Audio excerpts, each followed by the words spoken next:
The prime duty of the harbour was to house the Newfoundland Escort Force, and the Newfoundland Escort Force was made up of Canadian vessels who would meet the convoys. Convoys would form up in Bedford Basin. They would come out to the Grand Banks.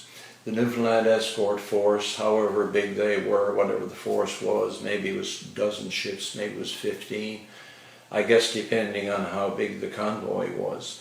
And they would meet them off the Grand Banks. They would shepherd them.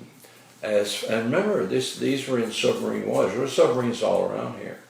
Off the Labrador coast, up into the Gulf of St. Lawrence, and all around, well, there were two. There were 4 ships sunk in Belle Island, as you know. Mm-hmm.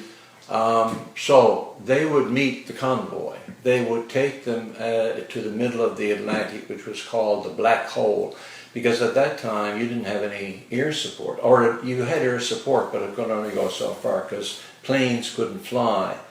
Well, it's wrong to say they couldn't fly, because that's why Gander was built, to intercept the traffic coming from Europe.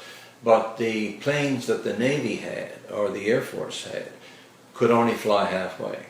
So then they'd come from Britain and meet them. Maybe they'd go as far as Iceland, maybe, you know, and bring them into Britain. But remember that what they were escorting was the materials to carry on the war.